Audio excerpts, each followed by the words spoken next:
BGB আমাদের ভারত এবং বাংলাদেশে সীমান্তনে যে সমস্যা সেটা কি কমেছে, এবং আপনি একজন সেনা প্রধান হিসেবে এই ধরনের একটা পিএইচডির গবেষণাপত্র আপনি জমা দিলেন, তাহলে আপনার সরকারের এটা কি কাজে এসেছে এবং আমাদের বর্ডার ম্যানেজমেন্টের এটা কি কাজে এসেছে? সেখানে আপনি সেনা প্রধান অথবা যিনি দায়িত্বে থাকছেন তিনি দায়িত্বে থাকার পরপরই তাকে পিএইচডি ডিগ্রি দেওয়া হচ্ছে। তাহলে আমি এখন বর্তমান BUP Bangladesh university of professional কর্তৃপক্ষকে বলবো এই বিষয়গুলো আপনারা বিবেচনায় নিবে। সরকার যদি প্রোটেকশন দেওয়ার চেষ্টা না করতো, তাহলে দুর্নীতি দমন কমিশনের চেয়ারম্যান কিন্তু আগেই সার্টিফিকেট দিয়ে দিচ্ছে যে তার দুই ভাইয়ের পাসপোর্ট কেলেঙ্কারির ক্ষেত্রে বা দুর্নীতির মাধ্যমে যে তার দুই ভাই পাসপোর্ট নিয়েছে, এটাতে নাকি জেনারেল আজিজ সাহেবের কোনো সম্পর্ক নাই, কোনো ইনভলভ।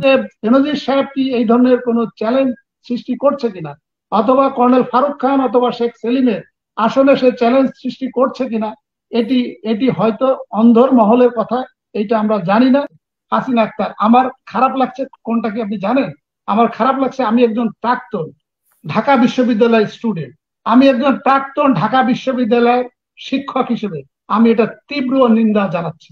এবং আমি আমি মনে করি সরকারকে আমি উদাত্ত আহ্বান জানাবো যে তিনজন ঢাকা বিশ্ববিদ্যালয়ের শিক্ষক ডক্টর শিবলি রুবাই এবং ওই সময় যিনি ভাইস চ্যান্সেলর ছিলেন আসম আরেফি আসম আরেফি এবং এবং ডক্টর বেনজিরের যে সুপারভাইজার ডক্টর মিজানুর রহমান, এই তিনজনকে আমি মনে করি তারা ফৌজদারি অপরাধ করেছেন, বিশ্ববিদ্যালয়কে ব্যবহার করেছেন, বিশ্ববিদ্যালয়কে কলঙ্কিত করেছেন এবং ঢাকা বিশ্ববিদ্যালয় 100 বছরের ঐতিহ্যকে কলঙ্কিত করে ফেলেছেন। এবং এই তিনজনকে এটি ফৌজদারি অপরাধ এবং তাদেরকে দণ্ডবিধির 406 এবং 420 ধারায় আমি সরকারের প্রতি উদাত্ত আহ্বান জানাবো অনতি বিলম্বে এই তিনজনকে ফৌজদারি অপরাধে তাদেরকে গ্রেপ্তার করে এটা ইনভেস্টিগেট করা হোক যে ডক্টর বেনজির সাহেব কিভাবে এই ডিগ্রি অর্জন করলো এবং এই ঢাকা বিশ্ববিদ্যালয়কে এইভাবে হেয় করা এবং 100 বছরের একটা ঐতিহ্যবাহী প্রতিষ্ঠান যেখানে আমাদের বাংলাদেশের বা প্রাচ্যের অক্সফোর্ড হিসেবে ধরা হয়, বাংলাদেশের অক্সফোর্ড হিসেবে ধরা হয়।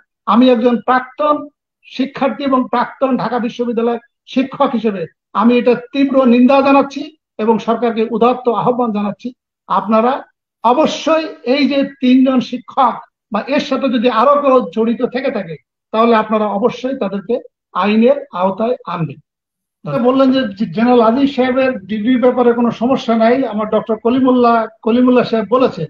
তাহলে উনি 3 বছর চাকরিতে থাকা অবস্থায় উনি কখন সময় দিলেন, কখন গবেষণা করলেন, কখন রিসার্চ করলেন? যেখানে ঢাকা বিশ্ববিদ্যালয় বা গভর্নমেন্ট ইউনিভার্সিটির রিকোয়ারমেন্ট হচ্ছে যদি কেউ পিএইচডি ডিগ্রি অর্জন করতে চায় তাহলে তাকে 3 বছর ফুল টাইম স্টুডেন্ট হতে হবে। তাহলে উনি সেনাপ্রধানের চাকরি ছেড়ে অথবা সেনাপ্রধানের চাকরি থেকে ছুটি নিয়ে উনি কি এসেছিলেন কিনা? আসে নাই। তাহলে তাহলে সেই ক্ষেত্রে যদি উনি পার্ট টাইম পিএইচডি করেন তাহলে সেই ডিগ্রির মেয়াদ হতো 5 থেকে 6 বছর। তাহলে এই সমস্ত কর্মকর্তা জেনারেল আজিজ, জেনারেল বেলাল, দুই আকবর, বিএনপি সমর্থিত মেজর জেনারেল আকবর এবং আওয়ামী সমর্থিত স্পেন্সার লেফটেন্যান্ট জেনারেল আকবর, তাহলে তারা পিএইচডি ডিগ্রি অর্জনটা করলো কিভাবে? এবং আপনার জেনারেল আজিজের যে পিএইচডি যে বিষয়বস্তু দেখে হাস্যকর। আমি তো একজন বিশ্ববিদ্যালয়ের শিক্ষক, আপনি দেখেন এখানে জেনারেল আজিজের যে বিষয়বস্তু হচ্ছে border guard Bangladesh, border management challenges issues in transnational threat. তাহলে যে বর্ডার ম্যানেজমেন্টের উপরে যে উনি পিএইচডি ডিগ্রি করলেন এবং আমাদের ট্রান্সন্যাশনাল থ্রেটের বিষয়ে যে আলোচনা বা সমালোচনাগুলো বা রিকমেন্ডেশন গুলো করলেন, তাহলে এইটা করার পরিপ্রেক্ষিতে আমাদের বিজিবি আমাদের ভারত এবং বাংলাদেশে সীমান্তনে যে সমস্যা সেটা কি কমেছে, এবং আপনি একজন সেনা প্রধান হিসেবে এই ধরনের একটা পিএইচডির গবেষণাপত্র আপনি জমা দিলেন, তাহলে আপনার সরকারের এটা কি কাজে এসেছে এবং আমাদের বর্ডার ম্যানেজমেন্টের এটা কি কাজে এসেছে? আর আমাদের দেখেন আইজি সাহেবের যে গবেষণার, আইজি বেনজিরের যে গবেষণার যে বিষয়বস্তু ছিল সেটি হচ্ছে আমাদের জাতীয় অর্থনীতিতে বাংলাদেশের জাতিসংঘ শান্তিরক্ষা বাহিনীর অবদান। হাসিনা আক্তার, আমি নিজে এমবিএ করা স্টুডেন্ট, আমি নিজে বিশ্ববিদ্যালয়ের শিক্ষক। এই যে জেনারেল আজিজের যে থিসিস এবং যে আইজি সাহেবের যে থিসিস, এটি বড় জোর বিবিএ অথবা এমবিএ প্রোগ্রামের যে কোনো একটা সাবজেক্টের যে কোনো একটা সাবজেক্টের একটা রিসার্চ পেপার হতে পারে। এবং বেনজির সাহেবের যে পিএইচডি যে রিসার্চ পেপার সেটি আমার হাতে এসেছে, সেটি হচ্ছে 92 পেজের একটা রিসার্চ পেপার। একটা পিএইচডি প্রোগ্রাম বা একটা ডিবিএ ডিগ্রি তাকে দেওয়া হচ্ছে, আপনি 92 পেজের একটা রিপোর্ট আপনি সাবমিট করলেন, যেটি অনার্স অথবা মাস্টার্স প্রোগ্রামের যে কোনো একটা সাবজেক্টে অ্যাসাইনমেন্ট হতে পারে অথবা একটা একটা একটা রিসার্চ পেপার হতে পারে in any of the particular subject of Bibi or MBA programme. আর আপনি যে তাকে ডিবিএ ডিগ্রি দিলেন, তা ডিবিএ ডিগ্রি পেতে গেলে তাকে কিন্তু হাসিনা আক্তার অ্যাকাউন্টিং জানতে হয়, ফাইন্যান্স জানতে হয়, আইটি জানতে হয়, ইকোনমিক্স জানতে হয়।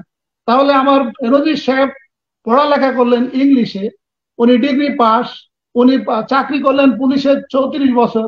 তাহলে উনি কবে অ্যাকাউন্টিং কবে শিখলেন, ফাইন্যান্স কবে শিখলেন, উনি আইটি কবে শিখলেন, ইকোনমিক্স কবে শিখলেন, ম্যাক্রো ইকোনমিক্স কবে শিখলেন? তো তাহলে যে এই ডিগ্রিটা যে কমার্স ফ্যাকাল্টি থেকে এই ডিগ্রিটা যে দেওয়া হলো, এটা তো আমার কাছে মনে হচ্ছে যে এখন ঢাকা বিশ্ববিদ্যালয়ের শিক্ষকদের যে কোয়ালিটি, এই কোয়ালিটি নিয়েই তো আমার কাছে একটা প্রশ্ন উত্থাপিত হচ্ছে। কিন্তু আমার এই কথা বলে আমি সকল ঢাকা বিশ্ববিদ্যালয়ের শিক্ষকদেরকে আমি অবমাননা করছি না, কিন্তু যারা এই প্রক্রিয়ার সাথে একজনকে খুশি করার জন্য বা কোনো কিছু স্বার্থের বিনিময়ে আপনি বিশ্ববিদ্যালয়কে ব্যবহার করে এই যে আপনি ডিগ্রি দিলেন, এবং BUP Bangladesh university of professional, এটি হলো একটা স্পেশালাইজেশন, একটা একটা প্রতিষ্ঠানের আন্ডারে একটা ইউনিভার্সিটি, সেখানে সামরিক বিদ্যার উপরে একটা লেখাপড়া হবে। সেখানে আপনি সেনাপ্রধান অথবা যিনি দায়িত্বে থাকছেন, তিনি দায়িত্বে থাকার পরপরই তাকে পিএইচডি ডিগ্রি দেওয়া হচ্ছে। তাহলে আমি এখন বর্তমান BUP Bangladesh university of professional কর্তৃপক্ষকে বলবো এই বিষয়গুলো আপনারা বিবেচনায় নেবেন, এবং জেনারেল আদিল, জেনারেল বেলাল এবং দুই আকবর, লেফটেন্যান্ট জেনারেল আকবর, দুই আকবর, এদেরকে আপনারা ডিগ্রি দিয়ে আপনাদের প্রতিষ্ঠানকে কিন্তু বিতর্কিত করছে। আমি আপনাদের প্রতি অনুরোধ জানাবো, আমি একজন শিক্ষাবিদ হিসেবে, শিক্ষা অনুরাগী হিসেবে আমি আপনাদের কাছে বিনয়ের সাথে বলছি, আপনারা বিষয়গুলো বিবেচনায় নেবেন এবং এই ধরনের যাতে ডিগ্রি না নিতে পারে, এবং ডিগ্রি নেওয়ার ক্ষেত্রে যে সমস্ত প্রক্রিয়া, সেই প্রক্রিয়াগুলো যেন ফলো করা হয়। একইভাবে আমি ঢাকা বিশ্ববিদ্যালয় কর্তৃপক্ষকেও আমি বলবো, এটি এটি যাতে ভবিষ্যতে এই ধরনের ঘটনা যাতে না ঘটে, আর যেটা ঘটে গিয়েছে এটার সাথে যারা জড়িত তাদের বিরুদ্ধে ব্যবস্থা গ্রহণ করা হোক, এবং যদি একটা ভুল প্রক্রিয়ার মাধ্যমে এই ডিগ্রি অর্জন করা হয়ে থাকে তাহলে তাহলে বেনজির সাহেবের এই ডিবিএ ডিগ্রিটা সিন্ডিকেটের মাধ্যমে এটি বাতিল করা হোক। একইভাবে বিইউপিকে আমি বলবো, যদি আপনার প্রক্রিয়ার মাধ্যমে ছাড়া, যদি যথাযথ প্রক্রিয়ার মাধ্যমে এবং প্রকৃত গবেষণা ছাড়া যদি এই ডিগ্রি প্রদান করা হয়ে থাকে, তাহলে এই জেনারেল আজিজ, জেনারেল বেলাল, দুই আকবর এবং আমাদের ডক্টর হাসান মাহমুদ খন্দকার এবং ডক্টর ডক্টর জাভেদ পাটোয়ারি এবং ডক্টর বেনজির, যারা শুধু বলছে ডক্টর, কিন্তু আসলে কি ডক্টর, এটা কি মেহনতি ডক্টর নাকি ভেগারতি ডক্টর, সেটা আমার আলোচনার পরিপ্রেক্ষিতে দর্শক শ্রোতাদের উপর ছেড়ে দিলাম। তারাই সিদ্ধান্ত নিবে যে তারা কি ডক্টর, কি খয়রাতি ডক্টর, নাকি ভেগারতি ডক্টর, নাকি মেহনতি ডক্টর। তো আপনি আইজি বেনজির সাহেব সম্পর্কে বলেছেন যে তার সম্পর্কে সোশ্যাল মিডিয়াতে অনেক কিছু এসেছে এবং আসছে, কিন্তু আমরা জেনারেল আজিজের বিরুদ্ধে তেমন কিছু পাচ্ছি না। যদিও যদিও দৈনিক মানব জমিনেও কিন্তু জেনারেল আজিজ সম্পর্কে এসেছে, কিন্তু একটা প্রতিবেদন দিয়েছে, বাট আর কোনো পত্রিকায় আমরা দেখি না যে এটা নিয়ে উচ্চবাচ্য করছে। এবং কিন্তু আমার কাছে যেটা মনে হচ্ছে হাসিনা আক্তার, এটা একটা সরকারের একটা একটা ওই যে নাটক। কারণ আমার যেটা মনে হচ্ছে যে সরকার সেনাবাহিনীকে ভয় পাচ্ছে, কারণ জেনারেল আজিজকে সরকার প্রোটেকশন দেওয়ার চেষ্টা করছে।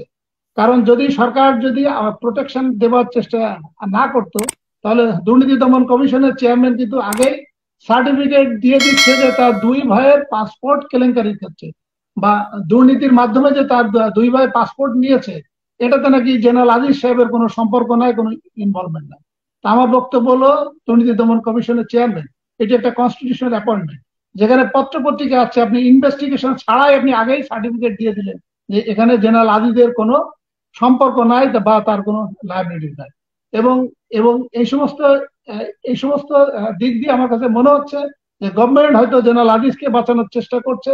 এর আগে সম্ভবত 2 দিন আগে আপনার সাথে টকশোতে এসেছিলাম প্রফেসর ফরাদ, উনিও কিন্তু জেনারেল আজিজ সম্পর্কে যেভাবে সার্টিফিকেট দিচ্ছিলেন বা দেওয়ার চেষ্টা করছিলেন, তাতে মনে হচ্ছিল যে জেনারেল আজিজকে সরকার বা সরকারের পক্ষ থেকে প্রোটেকশন দেওয়ার চেষ্টা করছে, এবং তারা আমেরিকাকে একটা চ্যালেঞ্জ করার চেষ্টা করছে যে তোমরা যে কথাগুলো বলেছো সে কথাগুলো সত্য না, কারণ জেনারেল আজিজ ফুলের মতো পবিত্র, জেনারেল আজিজ এই ধরনের কাজ করতে পারে না।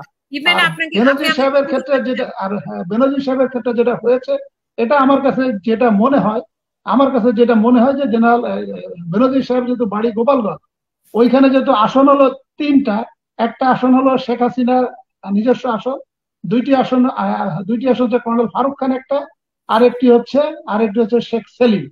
এইখানে কোনো ক্ষমতা, এইখানে কোনো ক্ষমতার কোনো দ্বন্দ্ব হচ্ছে কিনা, বা শেখ ফ্যামিলির সাথে উনি কোনো দ্বন্দ্বে জড়িয়ে পড়েছে কিনা, এই কারণে তাকে ভিক্টিমাইজ করা হচ্ছে, এবং তাকে ভিক্টিমাইজ করে একসাথে এক ঢিলে 3 পাখি মারার চেষ্টা করা হচ্ছে কিনা। একটা হচ্ছে আমেরিকাকে বোঝানো যে আমরা তো দুর্নীতির বিরুদ্ধে জিরো টলারেন্স, আমরা তো ব্যবস্থা নিচ্ছি। আরেকটি হচ্ছে মানুষের অ্যাটেনশন ডাইভার্ট করা যে আমরা দুর্নীতির বিরুদ্ধে কাউকে ছাড় দিচ্ছি না। আরেকটি হচ্ছে আপনাকে যেমনটি বললাম যে তার গোপালগঞ্জে তার যে ক্ষমতার দ্বন্দ্ব, এবং প্রধানমন্ত্রী ক্ষমতাচ্যুত হলে অথবা উনি ক্ষমতা ছাড়তে বাধ্য হলে প্রধানমন্ত্রী ফ্যামিলি থেকে আসলে দায়িত্ব নেওয়ার মতো ওই রকম কিন্তু আর কাউকে আমরা কিন্তু দেখছি না। এই ক্ষেত্রে বেনজির সাহেব কি এই ধরনের কোনো চ্যালেঞ্জ সৃষ্টি করছে কিনা, অথবা কর্নেল ফারুক খান অথবা শেখ সেলিমের আসলে সে চ্যালেঞ্জ সৃষ্টি করছে কিনা, এটি এটি হয়তো অন্ধর মহলের কথা, এটা আমরা জানি না। যদি এটা হয়ে থাকে তাহলে হয়তো বেনজির সাহেবকে ব্যবহার করে এক ঢিলে সরকার 3 পাখি মারার চেষ্টা করছে। আদারওয়াইজ আদারওয়াইজ আদারওয়াইজ আইজি বেনজির সাহেব যে দুর্নীতি করেছে তার থেকে কোনো অংশে জেনারেল আজিজ মানে দুর্নীতি কম করেছে এটা কিন্তু বলা যাবে না। কিন্তু জেনারেল আজিজের বিষয়ে আমার কাছে মনে হচ্ছে যে সরকারের পক্ষ থেকে একটা প্রোটেকশন দেওয়ার চেষ্টা করা হচ্ছে।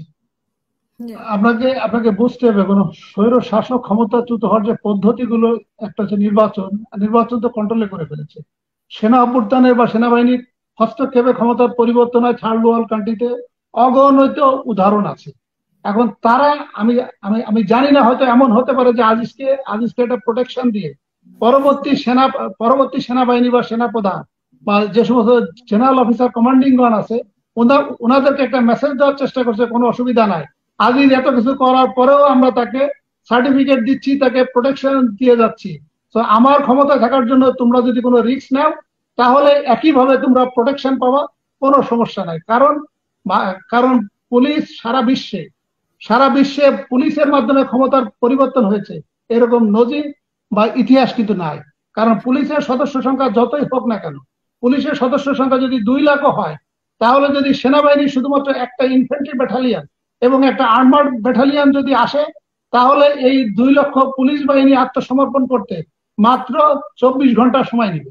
কিন্তু সেনাবাহিনী যদি বিদ্রোহ করে বা সেনাবাহিনী যদি ক্ষমতা নেওয়ার চেষ্টা করে, তাহলে সেই ক্ষেত্রে পুলিশ বা আদার যে প্যারামিলিটারি ফোর্স তাদের মাধ্যমে সেনাবাহিনীকে নিয়ন্ত্রণ করা বা সেনাবাহিনীকে প্রোটেক্ট করা বা প্রোটেস্ট করার মতো ক্ষমতা বা সাধ্য বা অস্ত্র তাদের কাছে নাই।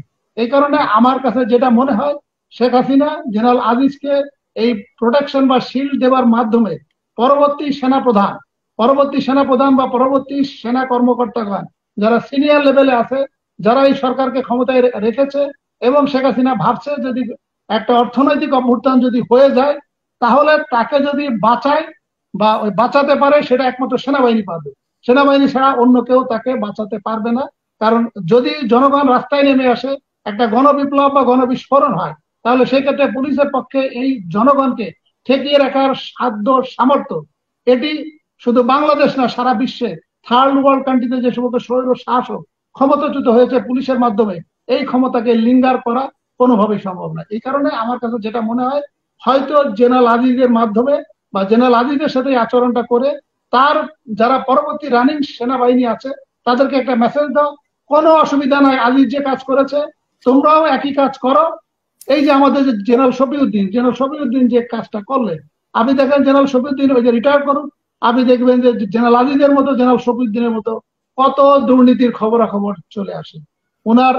উনি সেনাপ্রধান এবং এই ধরনের একটা বিতর্কিত নির্বাচন উপহার দেওয়ার জন্য ওনার বোনকে মহিলা কোটায় এমপি বানানো হয়েছে। ওনার আপন ভাই যে রাফিউদ্দিন আহমেদ, তাকে খুলনার প্যানেল মেয়র বানানো হয়েছে। এবং আমার বাড়ি যেহেতু খুলনা ওই এলাকাতে, এবং ওনার যে এই যে গত 3 বছরে যে সম্পদ ওখানে পাহাড় করেছে, যেহেতু উনি এখনো ক্ষমতায় আছেন, এইগুলো হয়তো পত্রিকায় আসছে না। আপনি ওনাকে ক্ষমতা থেকে নামতে দেন, তারপরে দেখেন কিভাবে পত্রপত্রিকা আসে। অথবা সরকার যদি পরিবর্তনে একটা গণতান্ত্রিক সরকার আসে, তাহলে এই সমস্ত সেনা প্রধানগণ, এই সমস্ত সেনা কর্মকর্তাগণ বা সেনাবাহিনীর যারা কুশীলব পর্যায়ে আছে, তাদের আপনি দেখবেন হাজার হাজার কোটি টাকা সম্পদের হিসাব বেরিয়ে